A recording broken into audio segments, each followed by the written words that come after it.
ये कहानियों का अद्भुत संसार है। किस्सा कहानी।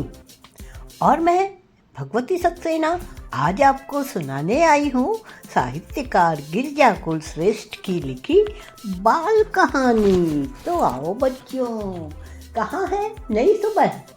ये कहानी का नाम है नीम की सबसे ऊंची टहनी पर बैठे छुटकू ने देखा।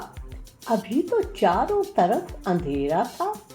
आसमान में थरथराते हुए से तारे और धुंध में डूबे हुए पेड़ पौधे अभी रात शेष होने की सूचना दे रहे थे। वो दिसंबर की आखिरी रात थी। कड़कड़ाती सर्दी में पत्ता पत्ता कांप रहा था। छुटकू का सारा शरीर बर्फ हुआ जा रहा था, लेकिन नए साल का विचार उसके मन में उल्लास और ऊर्जा भर रहा था। इस सुबह का उसे बेसब्री से इंतजार था। अपनी माँ सोना और कई चिड़ियों से उसने महीनों पहले सुन रखा था कि 1 जनवरी को सुबह नई और अनोखी होगी। इस बार केवल साल ही नया नहीं होगा, बल्कि सदी भी नई होगी। साल या सदी का बदलना किट्टू के लिए पहेली और एकदम नई बात थी। इसलिए वो सबसे अधिक उत्साहित था। अपने सारे क्रिया काम छोड़कर वो मुंडेर पर धूप का आनंद लेता हुआ उत्सव की उन तैयारियों के बारे में सुनता रहता जो नव वर्ष के स्वागत के लिए की जा रही थी। हरियल, मैना, पंडुकी, बया, कबूतर, नीलकंठ ने गीतों का कार्यक्रम तैयार किया था। कुछ इस तरह कि गाते गाते सवेरा हो और नए साल का स्वागत मधुर गीतों से हो। वे सबको यह भी दिखा देना चाहते थे कि गीत गाना केवल कोयल, पपीहा या श्यामा को ही नहीं आता, और उन्हें भी आता है, और बेशक उनसे अच्छा। गोरैया, बुलबुल, फुदकी, हुदहुद, कठफोड़वा आदि ने नृत्य प्रस्तुत करने का जिम्मा लिया। उन्होंने मोर के परंपरागत नृत्य से अलग एक नई शैली का नृत्य तैयार किया था, जिसमें उछलना, कूदना, दौड़ना, खदेड़ना, भिड़ना सब शामिल था। उनके विचार से खुशी जाहिर करने का यह एक बेहतर और मौलिक तरीका था। चिंटू, चूहे और छुटकी छछूंदर ने शानदार दावत रखी थी, और उल्लू व चमगादड़ ने रोशनी का बढ़िया इंतजाम किया था। अरे मुझको भी तो कोई काम दो, मुझे भी तो नई सुबह का स्वागत करना है। छुटकू इन तैयारियों को देख उत्साह से भर जाता। गोरैया कहना चाहती कि अभी उंगली भर के हो बच्चे, क्या काम करोगे, लेकिन वो नन्हे बच्चे का हौसला कम नहीं कर सकती थी, वह भी इस खुशी के मौके पर।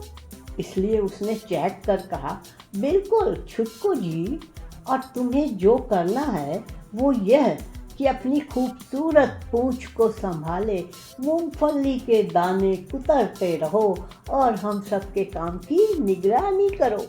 दिसंबर की उस आखिरी रात अपने वर्ष भर को कोई भी नहीं सोया, लेकिन रात ढलते ढलते सबको नींद ने दबोच लिया और वे अपनी अपनी जगह लुढ़क गए।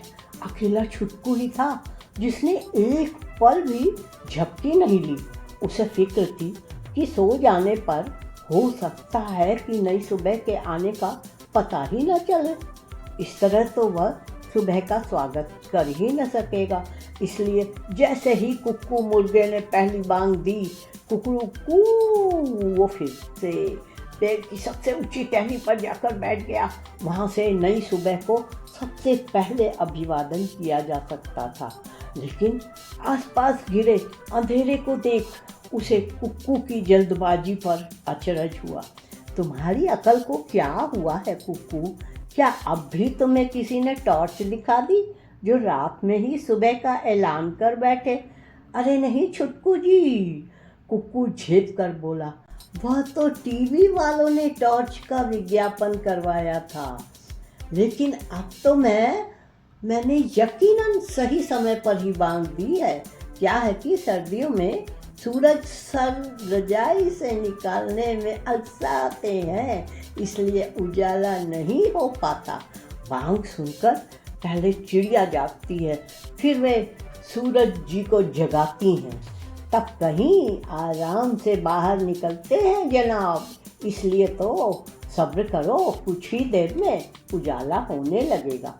सचमुच कुछ देर बाद पेड़ पौधे धुंध की चादर उतारने लगे, तारे भी एक एक कर गायब होने लगे और फिर पूरब में क्षितिज पर लालिमा बिखरने लगी।